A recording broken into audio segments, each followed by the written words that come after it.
host, Nick Jikomis, and today I'm speaking with Dr. Dudley Lamming. Dr. Lamming is a professor in the Department of Medicine at the University of Wisconsin-Madison, where his lab studies the molecular physiology of aging. We discussed a variety of topics related to aging, diet, and metabolism. In particular, we focused on his research that is to do with the effects of high-protein diets on metabolic health and aging. So how eating a high-protein diet, a diet rich in amino acids, affects things like your blood sugar regulation, fat content, and various aspects of aging. In particular, his research has focused on what are called branched chain amino acids. These are a subset of the amino acids that are found in proteins that seem to be particularly important when it comes to metabolic health and aging. And so his research has looked at how diets high in these or low in these affect longevity and metabolic health in rodents. His research has looked into sex differences, so the way this diet can affect males and females differently. They've looked at various aspects, molecular aspects of metabolic health, including the mTOR pathway, the effects on longevity of diet composition, and lots of the biochemistry and molecular components that go into all of this. So if you're interested in the effects of diet on metabolic health and aging, in particular the effects of protein and amino acids and specific amino acids on different aspects of metabolic health and longevity, this will be a really interesting episode for you. As always, if you enjoy the content on the Mind and Matter podcast, please like, share, and subscribe. You can subscribe for free to my weekly newsletter at mindandmatter.substack.com. On my Substack, you'll find all of my podcast content, as well as written content that I put up that integrates and synthesizes a lot of the things I talk about across different episodes of the podcast. And you can sign up for that newsletter to receive updates about who upcoming guests will be, what topics and what research I'm thinking about, and other interesting content that's related to what I put on to this podcast. This episode is supported in part by Athletic Greens. Their main product, AG1, is a comprehensive and convenient daily nutrition product containing 75 vitamins, minerals, and whole food sourced ingredients with less than 1 gram of sugar per serving, no nasty chemicals or artificial anything. It's gluten and dairy free and compatible with paleo, vegan, vegetarian, and ketogenic diets. AG1 is a quick and convenient way to supplement your diet to help ensure your body is getting the nutrients it needs. It comes in powder form, and you can mix it in water and drink it, or you can put it into a smoothie or a shake or something like that. I mix it into water and drink it with the first meal of each day, and it's super convenient. If you go to athleticgreens.com/mindandmatter, Athletic Greens will give you a free 1-year supply of vitamin D and 5 free travel packs with your first purchase. Their vitamin D product comes in tincture form, so you just take 1 drop each day. A large fraction of the population is actually vitamin D deficient, especially in winter months when we get less sun exposure, and vitamin D is super important for the proper function of the immune system and for a variety of other things. And there's even evidence indicating that vitamin D deficiency is correlated with more severe cases of COVID-19 in those who get infected. Every time I go into the doctor each year for a checkup, I'm always told that vitamin D deficiency is very common and I should be supplementing on a daily basis. So visit athleticgreens.com/mindandmatter or click the link in the episode description. You'll get a free 1-year supply of vitamin D with your first purchase. Today's show is brought to you in part by Dosist, an all-natural cannabis company specializing in dose-controlled cannabis products made with plant-based ingredients. To learn more about Dosist, their products, and where they are available, please visit their website through the link in the episode description. And with that, here's my conversation with Dr. Dudley Lamming. I always like to ask guests up front just to describe who you are and what type of research you do in your lab. Sure. I'm Dudley Lamming. I'm an associate professor of medicine here at the University of Wisconsin-Madison. And I'm in the division of endocrinology, diabetes, and metabolism. So we really focus on the biology of aging with a strong interest in how that's regulated by metabolism and metabolic processes and dietary nutrients. Yeah, and just starting out like really, really broad for people that don't have a background in this, what exactly is metabolism and what does it mean for someone, just in very general terms, to be metabolically healthy or unhealthy? Like, what are the major things that scientists and physicians would look for to determine that? Sure. I would say I would consider metabolism all of the pathways around taking nutrients in from the environment, such as sugar and fats and protein, and converting them into either energy or other building blocks inside the cell that we can use to either repair existing cellular structures or replicate the cell. In terms of what healthy metabolism is, typically we think of healthy metabolism as sort of the opposite end of a spectrum, where the unhealthy end of the spectrum would be people who are obese or diabetic or insulin resistance. Typically, metabolic unhealthy people might also have high levels of lipids and be at increased risk for cardiovascular disease. So at the other end of the spectrum, sort of the metabolically healthy end, we'd assume that people would have good levels of HDL, low levels of LDL and triglycerides, overall probably have a lower level of fasting blood glucose and be sensitive to insulin. Metabolically healthy people are probably able to adapt to different fuel sources and to periods of fasting and overfeeding a little bit more quickly than people who are probably metabolically unhealthy. And our ability to adapt our metabolism to different fuel sources also declines with age. And so we typically think people who are older might also be more metabolically unhealthy. About a quarter of the people over age 65, for instance, have diabetes. And what would be like a good example of someone's metabolism adapting to like a new diet or something like that? What exactly does it mean to adapt to a change in the food that you're intaking? Well, we see this in mice all the time when we do these types of experiments in the lab. You could do exactly the same experiment in a person. It's just much more inconvenient. We could put mice in a chamber where we measure their respiratory gases, and we can measure how much oxygen and carbon dioxide they're taking in and then breathing out. And that lets us, based on some equations that were developed a long time ago and some sort of very basic observations, let us calculate what fuel sources are being used. So normally a metabolically healthy mouse or person, when they eat food, they'll burn the carbohydrates off sort of first. They'll start metabolizing them first. They might take some of those carbohydrates and store them as lipids for later when they're not eating. And during periods of fasting or when you are not, don't have food present, you might be focused on burning off lipids and utilizing lipids. Mice that are obese and insulin resistant don't have this fluctuation in terms of burning carbohydrates versus burning fats, or not to the same degree. And so the degree at which they adapt to different foods or to fasting and feeding conditions varies. So someone who's insulin resistant and or obese, they don't have that kind of adaptation. So what exactly does it look like in terms of their metabolism when they eat something that's, say, carbohydrate versus fat rich compared to someone who is healthy? Well, at least from the perspective of a mouse, there's relatively small fluctuations. We can measure the RER or respiratory quotient in our metabolic chambers, and we can see that it fluctuates less the more obese and insulin resistant the animal is.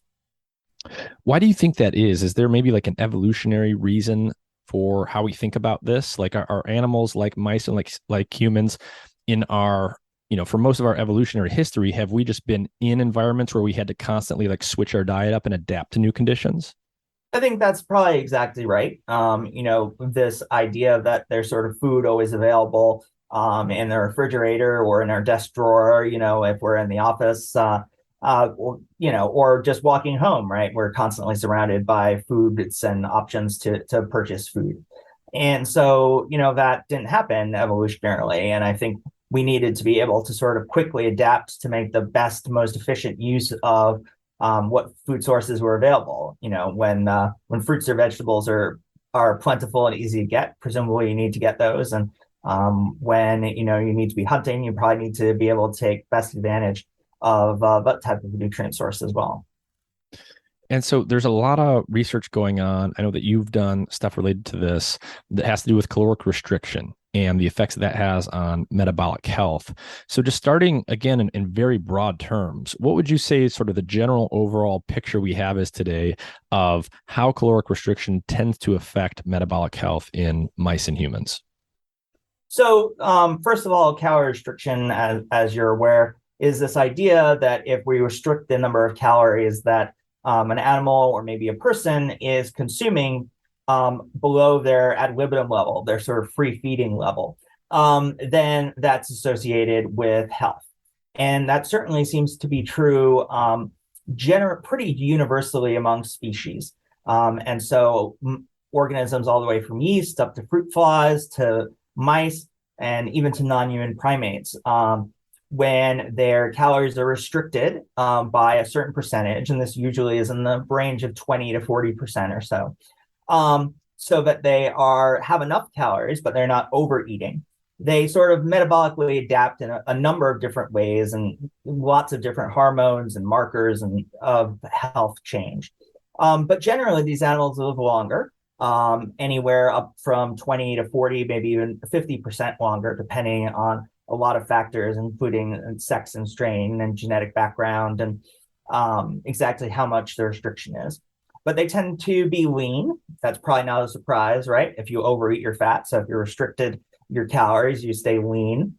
And they tend to be insulin sensitive. And that's sort of a universally observed trait in mammals that are calorie restricted. So they're lean, they're insulin sensitive, they tend to live longer, and they're protected from most age-related diseases. And so they get less cancer, less diabetes. Those animals that are prone to Alzheimer's disease tend to get less Alzheimer's disease. And we see many of these metabolic benefits, at least in people as well, although nobody knows if it extends human lifespan. Mm-hmm. So one of the things that it seems like is a consistent marker of good general health is insulin sensitivity. And I think the thing that insulin is typically associated with is regulating your blood glucose levels. So when someone becomes insulin insensitive, does that just mean that their body's not responding to the insulin and therefore their blood glucose levels are not being regulated properly? Or are there also other things that insulin does that maybe people don't typically talk about? There's a lot of things that insulin does. So insulin is what we consider a signal of the fed state. Pretty much whenever you eat food, your insulin is going to spike. It might spike more or less depending on how much carbohydrates are in your meal, but it's going to go up. And typically, right, when you eat something, your body is, evolutionarily adapted to think that there's going to be not just sugar there, but also proteins and fats. And so insulin stimulates the uptake of all three of those types of nutrients from your blood. Amino acids, they're based the building blocks of protein, as well as different types of lipids. And it activates all sorts of anabolic processes where macromolecules are being built from not only sugar, but also from fat and protein. And so protein synthesis goes up, lipid synthesis goes up, cell membranes get made, cells might divide or get bigger, depending on what other developmental programs or signals might be present. But yeah, it's definitely a signal of all different types of foods. And so in an insulin resistant state, you don't take up any of those things from your blood, or you take up less of them. Okay, so it's not just blood glucose levels. It has to do with the uptake of all of these major types of nutrients. Yeah, we tend to focus on sugar just because it's one of the most apparent things and also one of the easiest to measure. But all of these different things are stimulated by insulin. I see. So here's a simple question that I feel like I don't have a complete understanding of. If you're insulin resistant and you have a defect in your body's ability to take up macronutrients, including carbs, sugars, and proteins, why is insulin insensitivity associated with being obese then, if your body's not taking them up as well? Well, that goes into a whole big controversy that you may well be familiar with. And I'm not going to sort of deep dive into that because I'm not, that's not my specialty. But basically, people think that insulin might be obesogenic in itself. And so that as you express more insulin in order for your body to overcome that insulin resistance. So when you're insulin resistant, your body starts pumping out more insulin to force your cells to respond to insulin. Once your beta cells get tired of making insulin at that level, which eventually they do, then that sort of progresses to type 2 diabetes. But during that stage where it's pumping tons of insulin out, there's this idea that it might be obesogenic or adipogenic in of itself. It might drive other changes in metabolism. So that hyperinsulinemic state might be deleterious as well. I see. And what type of molecule is insulin? Is it, can you just describe the type it is and what exactly it's doing? Insulin's a small hormone. It's a peptide hormone, so it's made from just a small number of amino acids strung together, and that's secreted. And your body has many different hormones, They're very similar to insulin in terms of being small peptide hormones that are floating around. And, one of the things I know that you've done a lot of research on is amino acids. So proteins are made from amino acids. There's a bunch of different amino acids. One of the key differences between some of them is you always hear about essential versus non-essential amino acids. What's the difference there? So typically we think of about 20 common amino acids. These are the ones that are the most common by far in food and are directly encoded by your nuclear genome. Those of your listeners who might dive into biology a little bit more know that there are other amino acids as well. But of the amino acids these common amino acids, 9 are essential. And so basically you need them to grow and live. If you're any mammal, I think, certainly mice and humans have the same list of essential amino acids. But your body can make the other amino acids. There's some other subtleties in terms of, well, maybe some additional amino acids might be essential when you're a baby because you can't make enough of them. But for the most part, we think of those 9 as being the key for a healthy diet. I see. So some amino acids your body can produce, some you need to get from your diet because your body can't make them. There's some subtleties there, but that's the basic idea. What about how much does the distribution or the profile of essential and non-essential amino acids vary from protein source to protein source? It varies quite a bit between foods. So almost, I would say pretty much all foods have all amino acids in them, and it's possible that there's an exception, but I'm not aware of one. But certainly, there's definitely variation. Typically, we think that vegan foods as being low in the amino acid methionine. Methionine may be low in plants. There's some controversy there as well. And then certain meats might have more of branched amino acids that are very heavy in or concentrated in skeletal muscles. Mm-hmm. And so what would happen in general if you were deficient in one of the essential amino acids because you're eating some kind of specialized diet? I think sort of most familiar, to your listeners might be the idea of scurvy, which is, vitamin C deficiency. It gives you sort of rickets and all sorts of nasty problems if you're on a ship without eating enough citrus. And to sort of a broad generalization, the same thing is true if you are deficient in amino acid. You'll probably be okay for a while. Your body will use up some of its stores of amino acids to make up that deficiency. And then various pathological symptoms will start arising, and they'll differ based on which amino acid you're deficient in. Mm-hmm. So basically it would be that eventually, so if you were deficient in one, you weren't getting enough of one of the essential amino acids in your diet, your body could initially compensate for that by, I guess, breaking down some of its existing proteins to get that particular amino acid, but then eventually it wouldn't be able to make the proteins that require that amino acid? Yeah, basically. It's very unlikely that anyone's going to be eating a natural food that's completely lacking any specific amino acid. But I'm sure that, essential amino acid deficiencies may occur from time to time in people who might be, only eating 1 or 2 foods instead of sort of being an omnivore. Mm-hmm. And then you mentioned branched chain amino acids. What is that? 3 of the essential amino acids have a branch in their carbon structure, and those are leucine, isoleucine, and valine. They're sort of most familiar to people as being amino acids that people who are athletes or bodybuilders might take supplements of. And there's certainly a lot of commercial supplements of branched chain amino acids that are available on the market. They're also some of the most important components of skeletal muscle, and they have a wide range of functions in physiology and metabolism. And my lab has done a lot of studying on them. I see. So is that why they're found in so many supplements that athletes and stuff take, is because they are especially associated with muscle? They're especially associated with muscle. Whether they are actually that beneficial in various contexts is sort of a separate question. I see. And so what are some of are there examples of specific proteins whose synthesis requires some of these branched chain amino acids? Is it just literally like the skeletal muscle components? I think, for the most part, any protein is going to require all 20 amino acids. I see. And so, you're definitely going to have some proteins that contain more of one and some that contain more of another. It tends to be, I believe, that, a lot of the proteins that are involved in skeletal muscle fibers and strength tend to be leucine or other branched amino acids. But, pretty much all proteins require all the amino acids.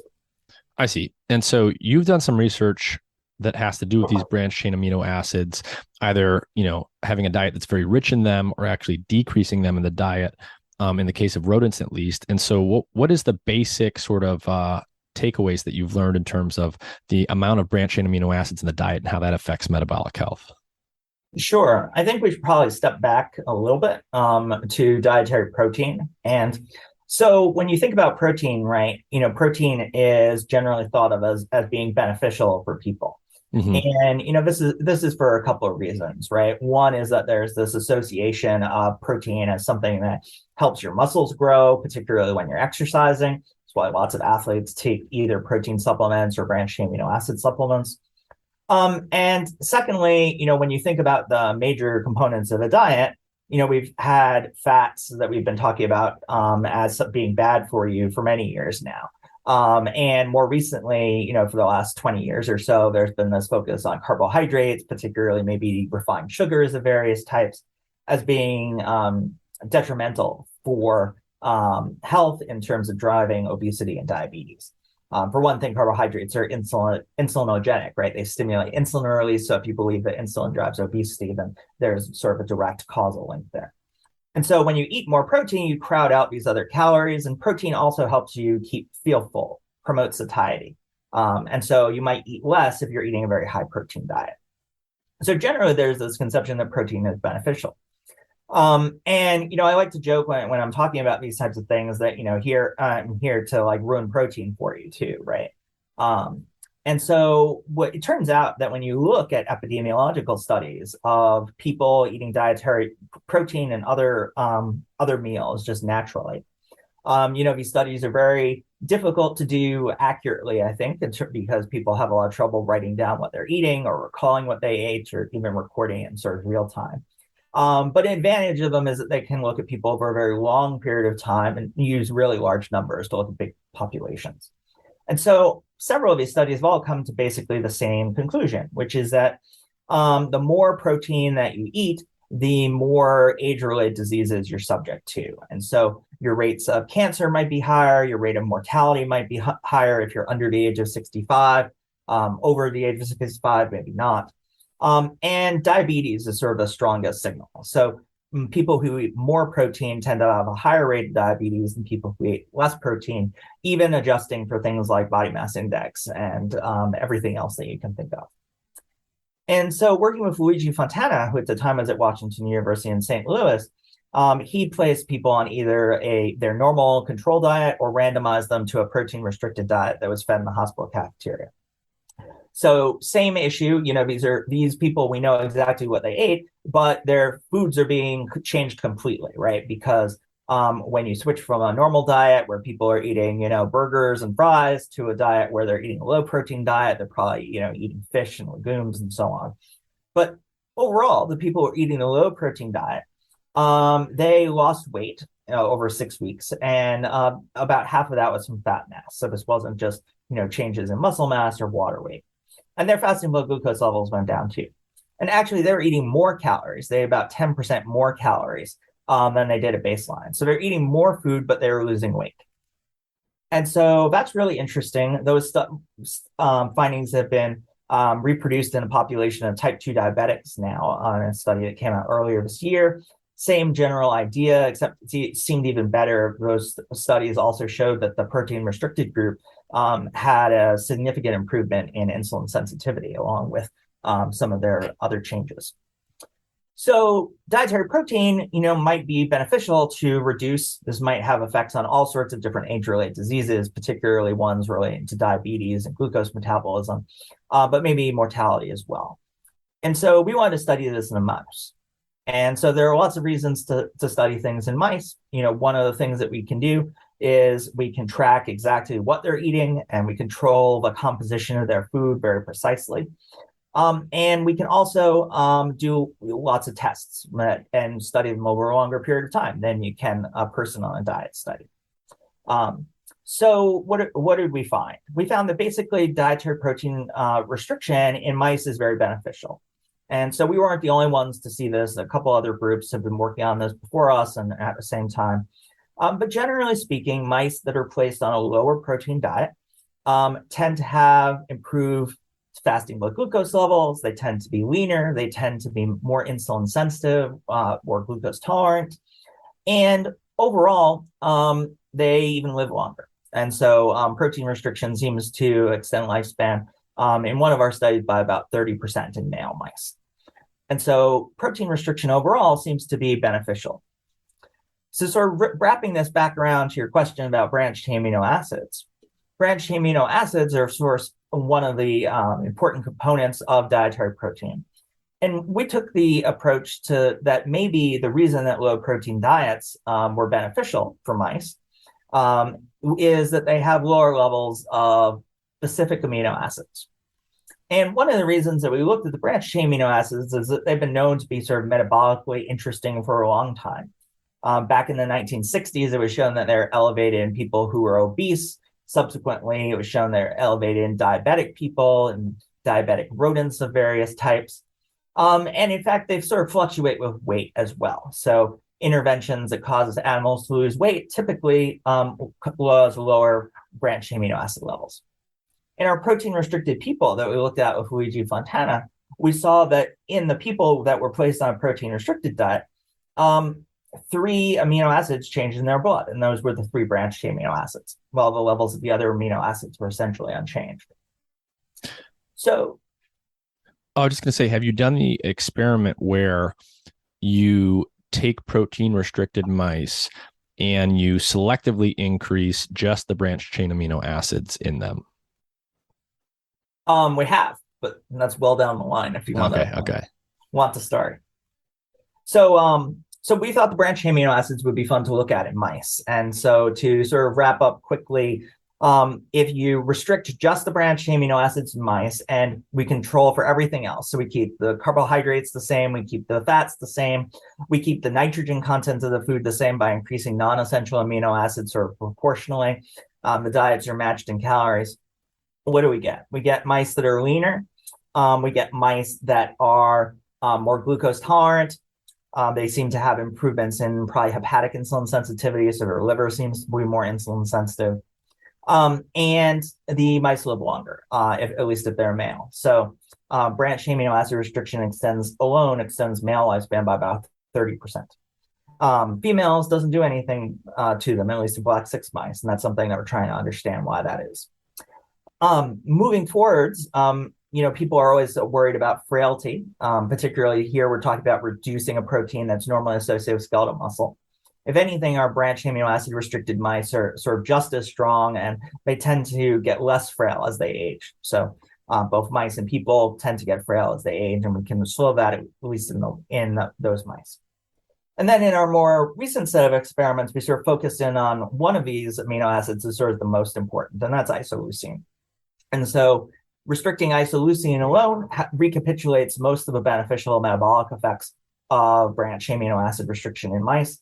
And answer to your question, yes, if we have a protein-restricted mice and we add back either all 3 BCAAs or isoleucine, we can essentially block all or most of the benefits of a protein-restricted diet. So the effects that you've seen from protein restriction generally seem to be due to just this small number of branched chain amino acids, mostly, at least in the things that you've looked at. Do you guys have any idea yet of why that is? Like, what is isoleucine specifically doing that makes it have such an outsized effect compared to other amino acids? Well, it's an interesting question. So the first thing I would say is we've looked at all of the essential amino acids at this point. And we think that the most interesting are isoleucine, valine, and histidine, which is not a branched chain amino acid. And so it seems like isoleucine and valine control a lot of the effects on body composition and glucose metabolism. Isoleucine, in fact, in humans, the amount of isoleucine in your diet correlates with your BMI in a study that we did in people here in Wisconsin. And another group did sort of a machine learning approach to try and identify factors in the blood that predict mortality risk. And in fact, the more isoleucine in your blood in that study, the greater your mortality risk. And so there definitely seems to be some human relevance. Seems to be some human relevance to histidine as well. Histidine seems to only control body composition, not really glucose metabolism, which is kind of interesting. Might be sex specific in mice as well. We're not sure about that. And again, in humans, it seems to correlate with body mass index pretty strongly. And then we and a few other groups have linked valine as, potentially being sort of interesting, particularly in obese mice. How far, we don't know exactly how far that goes. So those seem to be the most metabolically interesting in our hands. As to why those two or three is, sort of something that's a little bit up in the air. We know that some of the effects of isoleucine restriction are driven by a hormone called FGF21, which is conserved from mice to humans and is induced by a number of different nutrient and environmental stresses, including a low level of isoleucine in the diet. But it's also induced by protein restriction, induced by cold, and seems to be involved in energy expenditure and sort of ramping up metabolism when you're cold or when specific nutrients are missing. I see. And so, one thing I want to dwell on for just a second is that, I think a lot of people just have this very, very simplistic cartoon model of macronutrients in their mind where they think, oh, if I eat more fat, I will get fatter. If I eat more protein, I will get more muscular, vice versa. But it sounds like what you're saying is that's definitely not true, because you can actually decrease protein intake, in particular some of these essential amino acids, and that will actually decrease your fat levels. So it's not the simple fat equals fat, protein equals muscle type of equation. I should also throw in here, there's a couple other issues. So one is we find that some of these effects vary by genetic background. So the exact genotype of the animal seems to matter. Probably that's true in people as well. And we think that exercise and activity level also matters. So, most of the population is overweight or obese. We can assume that, most of the population is not exercising very much. Probably they're a good match for a lot of the mouse studies that we're doing. But we started doing some studies with exercise now as well. And so, I can tell you right off the bat, right? If you are eating a high protein diet and you're sedentary and you're a mouse, you get fat. Exercise seems to eliminate some of those effects. Maybe those mice are building more skeletal muscle. So there seems to be a number of different factors that are interacting with the macronutrients in the diet to determine what the ultimate outcome is. Yeah, no, I was going to ask you about exercise and lifestyle because, in these correlations that you've looked at in human populations, I would presume, but I'd love to know more about, you mentioned that there was this change in insulin sensitivity that it improved in people who were already diabetic or insulin resistant. When you look at all these things in humans, what kind of populations do you typically look at? Is it random sample of the population? Does it tend to be people that already have certain metabolic disorders? Do you look at people based on how active they are?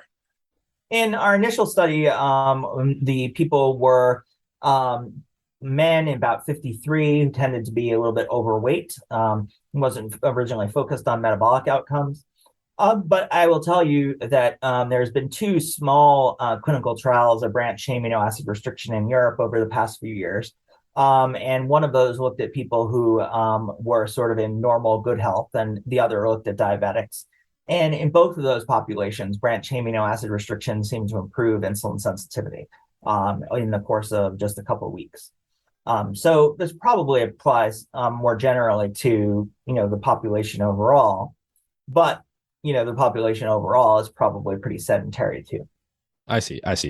So yeah, that's something I guess we have to be careful of. And you basically said that in the typical mouse in a mouse study, you would consider these to be relatively sedentary mice compared to wild mice or mice that specifically get access to exercise wheels and stuff. Is that what we should assume for most mouse studies?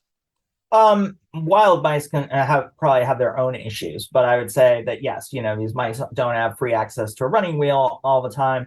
And if they did, right, they'd probably be thinner because they'd be running all the time, and same with the human. If you had a running wheel in your office, maybe you do, they'd probably get more exercise. Interesting. Okay. So There's an interesting question I want to ask around uh, the effects of this protein restriction protocol. So it has positive metabolic effects in terms of things like glucose homeostasis and insulin resistance.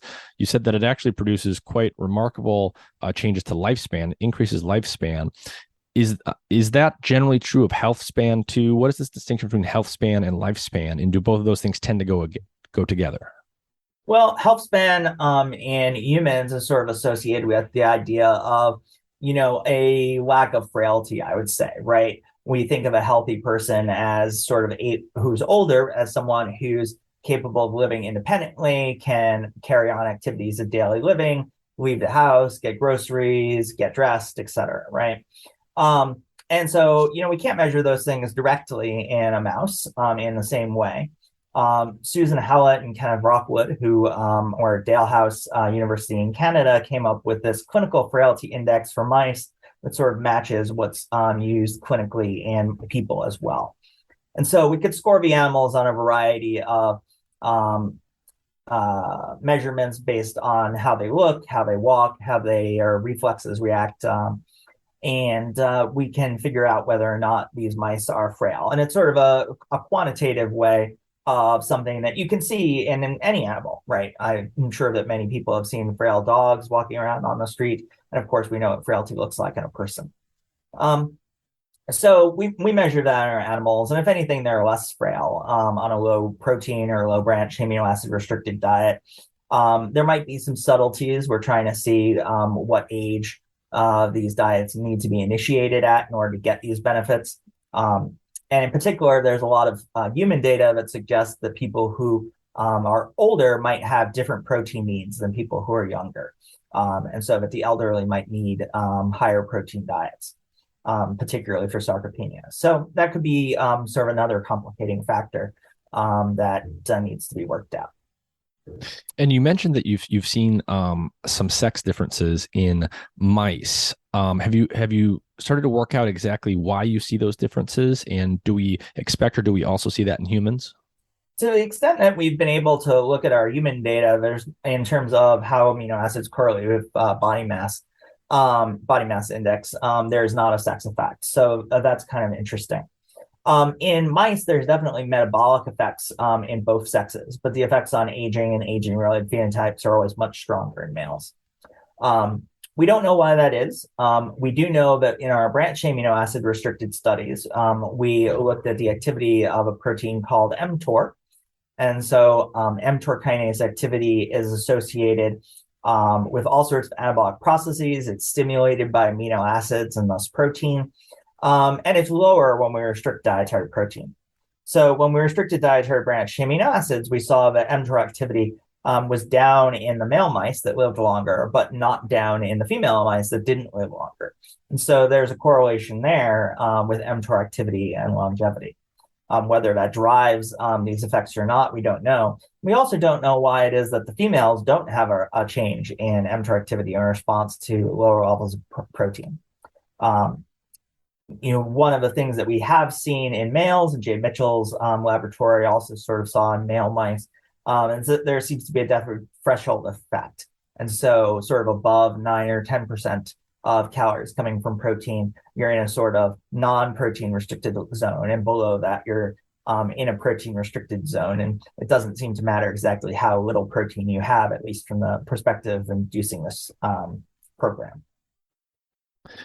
And when you do protein restriction or caloric restriction generally, are you typically doing experiments where you're restricting the amount of calories or the amount of protein in the diet, or are you also restricting when the animals have access to food? We give them ad libitum free access to food with less protein in it. And so their calorie consumption goes up. So they're actually eating more fat and more sugar. And they actually have to burn off that extra energy in the form of heat in order to remain lean. And so energy expenditure is much higher in those animals. Sort of their basal metabolic rate is ramped up. And trying to understand what actually mediates that is also sort of something that's, I think, quite interesting.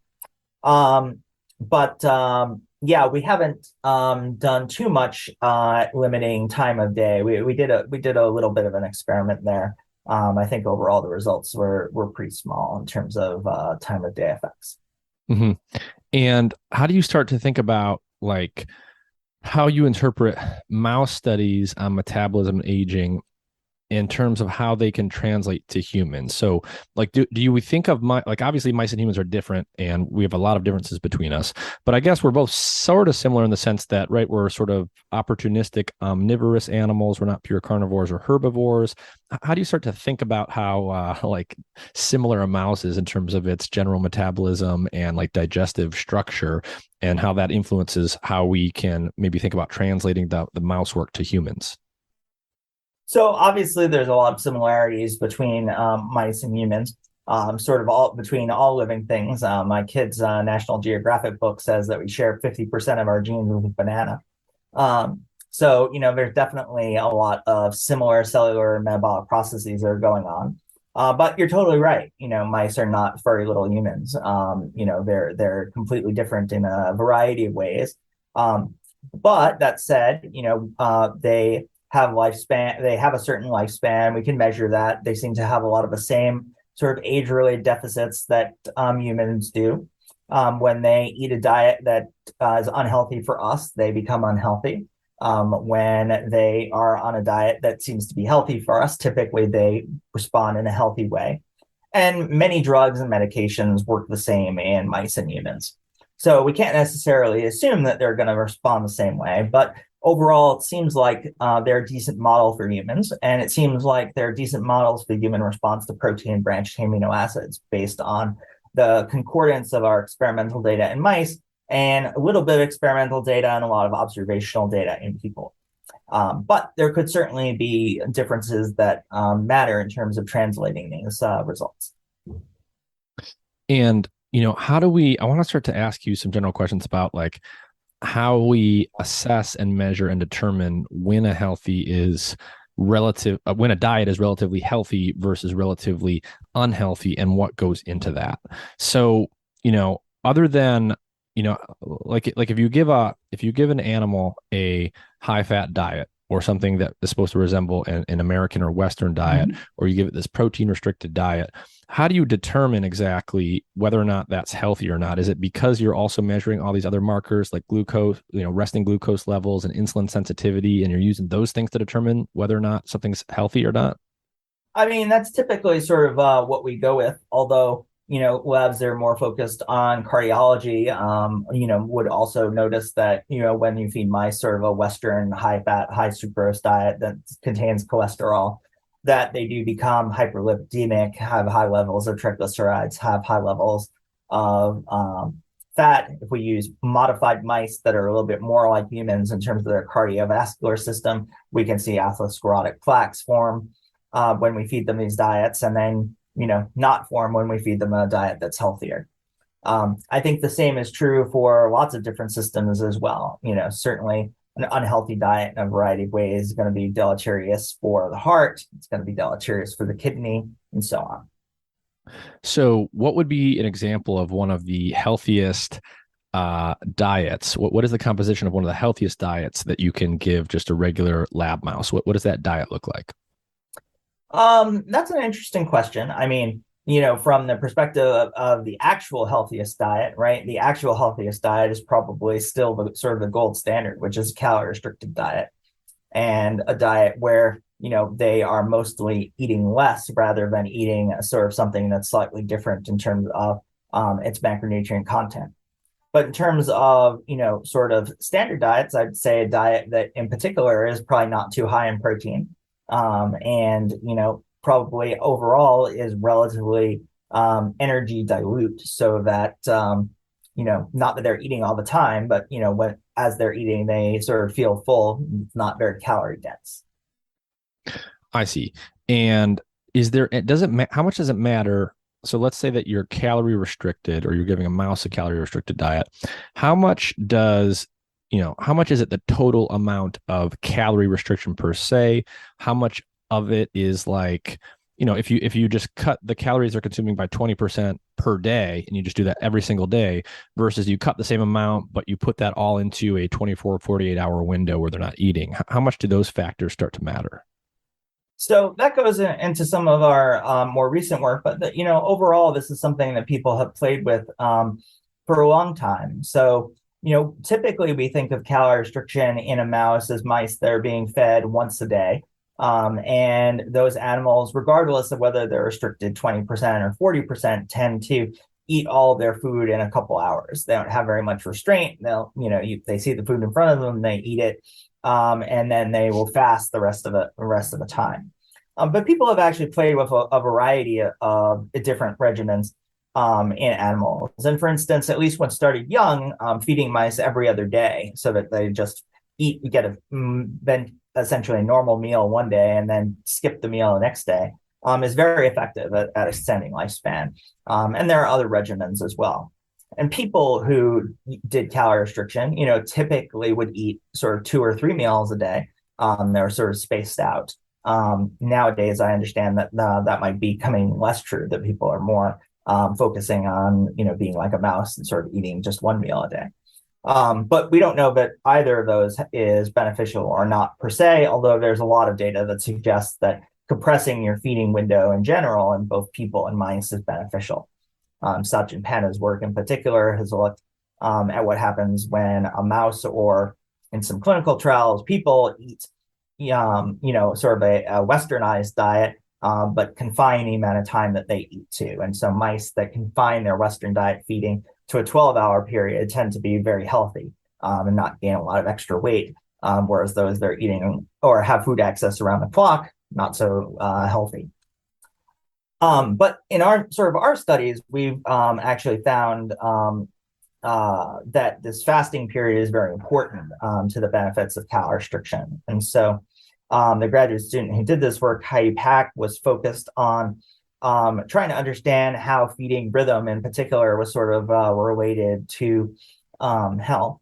And so she put mice on regimens where they either were eating a calorie restricted diet, a normal diet, a normal calorie restricted diet where they're just fed once a day and they eat their food in a couple hours, or a diluted diet, which was very energy dilute and in fact had a lot of cellulose content, far higher than you'd normally find in any diet.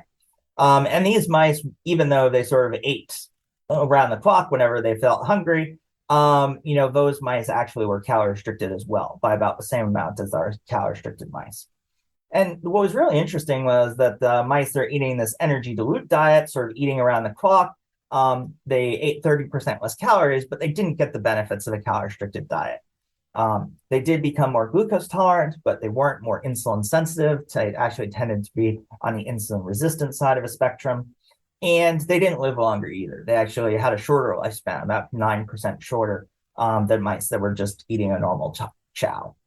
And so definitely we think that fasting period is very important. In some follow-up experiments, she found that if you take mice and train them to eat their entire day's worth of food in about 2 or 3 hours, that those mice metabolically are very healthy. They look very similar to calorie-restricted mice, even though they're not calorie-restricted. They're just eating all their food in a very rapid period of time. So, parents who say don't rush your food might not be all that correct.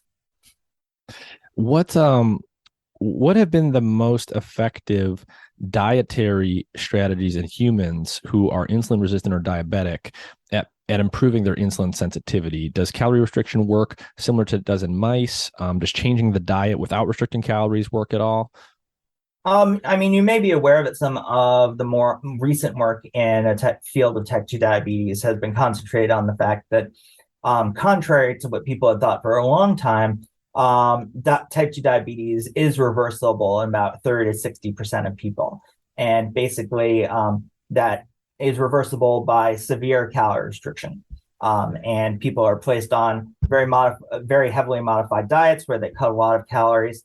And if they can lose about, roughly speaking, I think about 8 to 10% of their excess body weight, typically, the majority of those people will either, need less medication or go back to having normal glucose metabolism.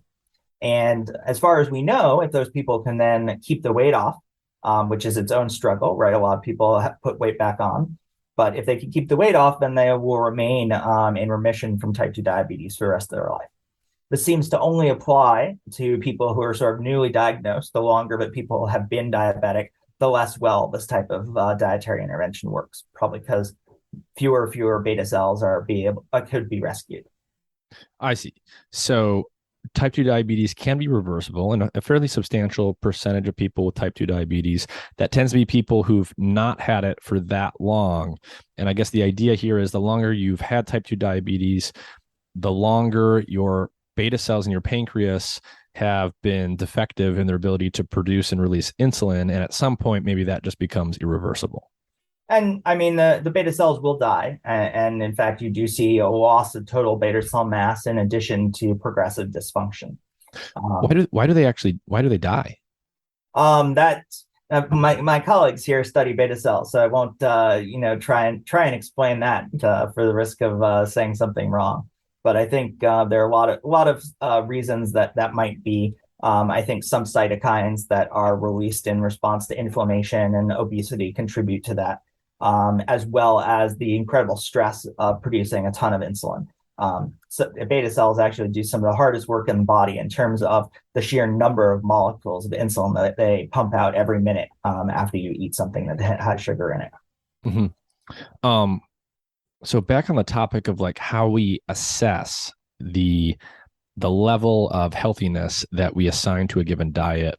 One of the things that I think is super interesting, and you talked about this a little bit in one of your review papers, is that on the one hand, in the Western world, generally, we see things trending in the wrong direction in terms of metabolic health. So you cite in one of your papers that, obesity has tripled in men and doubled in women since the mid-70s. 43% of Americans between the ages of 40 and 59 are now obese as of about 2016. We're seeing obesity in younger and younger individuals over time. So something like 40% of children are now overweight or obese. And so all of those things are getting worse. Those numbers are going up. And yet there's this thing called the healthy eating index, and that's been flat or even improving in recent years. So there's kind of like this mismatch where apparently we're eating healthier, or at least not eating worse, according to some of these indices, but we're in worse metabolic health. So how do you start to think about making sense of that, and what goes into some of these measures for what healthy diets are for humans? Well, I would say, one thing is that all of these are age-associated conditions, right? And so, you mentioned that and came up with the analogy, right, that the longer you have diabetes, the worse your beta cells are going to do. They'll die, they'll become more dysfunctional, and so on. I think the same is true from the perspective of insulin resistance and developing diabetes in general. If you are pre-diabetic sooner or in a younger age, I think you have more time as you get older for age-related changes in your body to cause your beta cells to become more susceptible. And we've studied that a little bit about how beta cells, particularly in humans, become more dysfunctional as you age.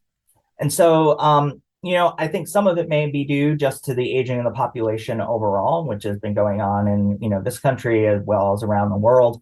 There are more older people, and so there's going to be a higher rate of obesity because people have more time to get fat as they get older. There's going to be an increased rate of diabetes as people are insulin resistant for longer and eventually develop prediabetes and diabetes.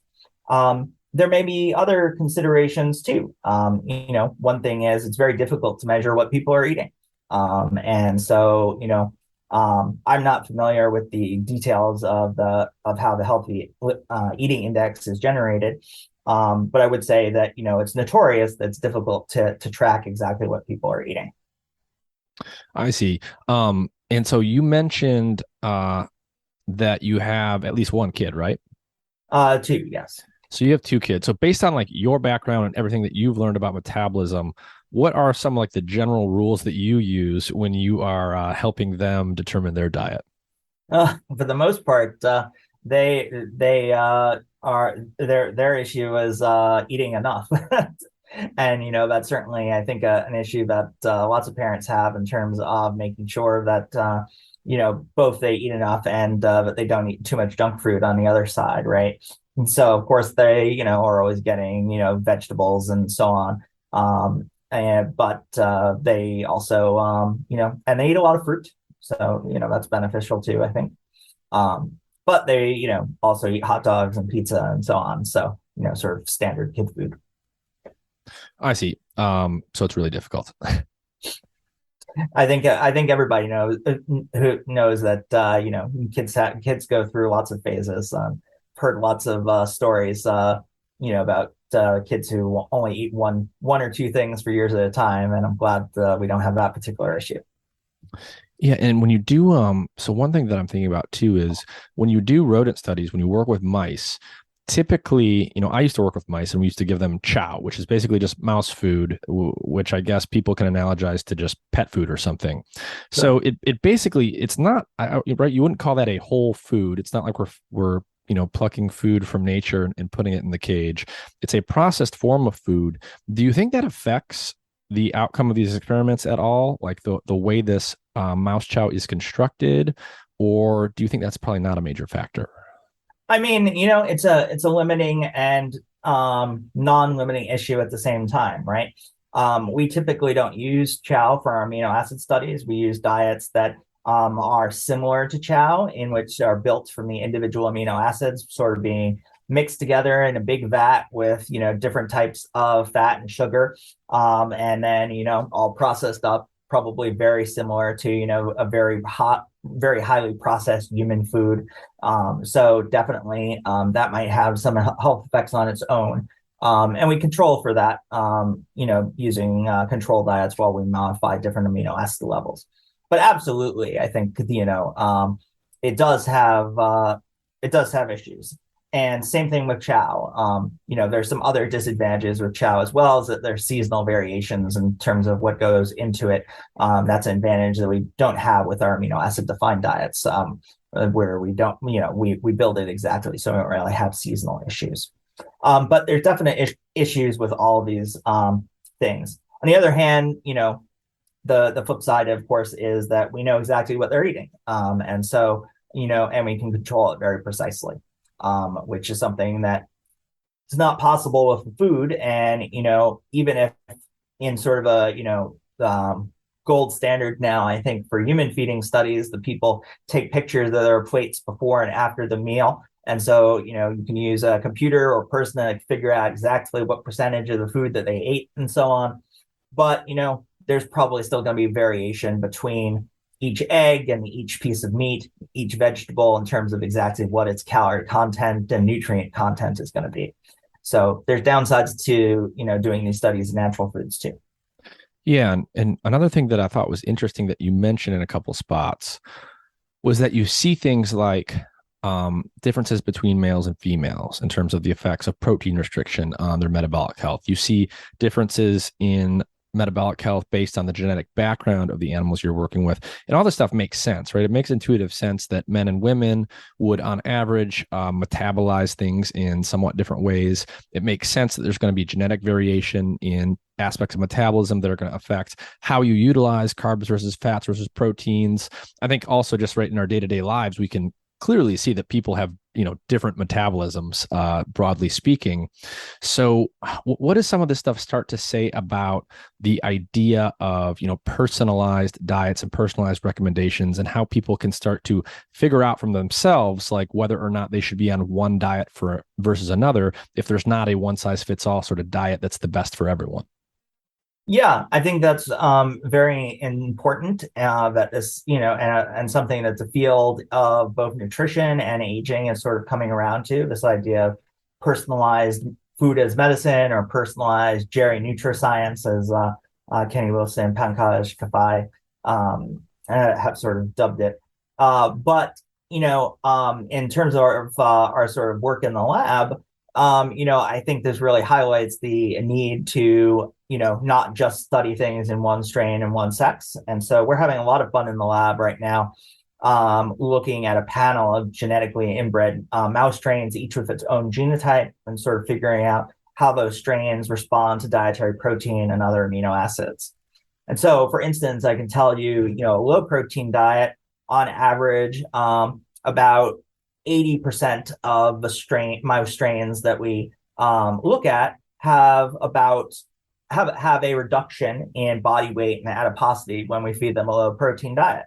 but there's, about 20% where it actually goes in the other direction. And isn't that it? Mm. And those genotypes not only vary among themselves, but the same genotypes don't respond the same way between males and females all the time. And so there's definitely both sex and strain variation. We're hoping to identify genetic variants that might mediate these effects, both to better understand the mechanisms of what's happening, and also to ask whether those genes in the future might regulate what their human response is. So can we identify the people who are going to respond very well to a low protein diet? Are there people who would respond better to a high protein diet or a keto diet or a Mediterranean diet or a Paleolithic diet and so on? So I think, there's a lot of possibilities there. And I think, although I don't I'm not aware of a study that's actually looked at this, and it's totally possible. My own intuitive, belief is that people are bad at adhering to diets, but they're probably good at adhering to diets or better at adhering to diets if they actually work, if they see a difference, right? Mm-hmm. And so, if we can find the people who are going to really respond well to a low protein diet, put them on a low protein diet, and they, very rapidly become metabolically healthier, they're probably going to follow that. And, maybe we can find personalized diets for other people too, as well. Mm-hmm. And, in the lab, obviously you guys are very well equipped to go into the mouse cage, grab the mouse, do your glucose homeostasis tests and your insulin sensitivity tests and all that stuff. Are there easy ways for the average person to get some indication of those things in themselves? Do they have to go to the doctor to do it? Are there things that they can do at home to measure that now? Well, I mean, certainly type 2 diabetics use blood glucose monitors all the time, both the sort of traditional finger prick ones as well as now continuous glucose monitors. I'm certainly aware that there seems to be a growing number of people who are paying out of pocket to, do sort of continuous glucose monitoring at home. Some of those people think that it's very useful for them, and I'm certainly not going to, disagree with it. I think it remains to be seen whether this is something that really is useful for most of the population in terms of identifying various factors. At least as it regards to the fact that there's genetic causes, right? I think that, in the future, there might be a room for a dietitian to just sequence your genome, right? And, this is something that's come down in cost very rapidly. I think for the next generation of machines, predicted to give something like a $100 to $200 genome. Certainly that might be in the range of something that, insurance would cover, or a lot of people who are very interested in their dietary health might cover. Interesting. So what are some of the major questions that your lab is pursuing right now that you think are going to be really interesting? We're really interested in studying the effect of the individual amino acids on lifespan and trying to understand what the mechanisms of those might be. We're testing a couple of different candidate mechanisms, including FGF21, this hormone that seems to be induced by protein restriction in a lot of mouse strains, but not all of them, by dietary protein restriction, and also is induced in humans by protein restriction. And then we're doing quite a bit of work on genetic mapping, trying to understand sort of from a systems biology approach what alleles and areas of the genomes of the mice might contribute to these effects. Definitely starting to look at some loci that are becoming statistically significant as we put in more strains, and we're hoping that we'll be able to start focusing on that pretty soon. And a number of projects in the lab are focusing on Alzheimer's disease and looking at how dietary protein and calorie restriction might be used as interventions for that disease. Is there some indication that things like dietary restriction and calorie restriction are going to be beneficial for neurodegenerative diseases like Alzheimer's? There's a lot of data in mouse models of Alzheimer's disease. All of these models have limitations. So, whether they accurately model the human disease is, I think, something that's heavily disputed. But there are non-human primates that sort of spontaneously develop Alzheimer's disease as well. And calorie restriction has been shown to be beneficial in terms of reducing the incidence and maybe severity of Alzheimer's disease as well. Certainly, the flip side is true in humans. We know that humans who are obese or diabetic have a higher risk of developing Alzheimer's disease. And so there definitely seems to be that same sort of correlation between metabolic health, insulin sensitivity, how much food is consumed, and the risk of Alzheimer's disease. And certainly the preliminary data from our lab is sort of encouraging, at least in a very limited number of mouse models, that there might be some benefit. Mm-hmm. Well, Professor Lamming, I want to thank you for your time. This is a topic, a general area, metabolism, that I think is very fascinating. It's obviously very relevant to people and their health. It's also super complicated, and there's just always a lot to chew on here. And I think it's really hard for people to grok all of the information that's relevant. Are there any sort of major takeaways or pieces of advice you want to give to people in terms of how they can best preserve their metabolic health as they get older? Well, I think, the one thing that seems very clear from both the human and animal studies is that dietary protein is, or taking extra dietary protein, eating more dietary protein, seems to be not useful for sedentary people who are young. And so, people who are elderly over the age of 65, that might not be the case. People who are exercising, that's almost certainly not the case. But most people who are sedentary probably shouldn't be focusing on eating a lot of protein or eating a high protein diet. Excellent. Well, Professor Dudley Lamming, thank you for your time. Thank you so much.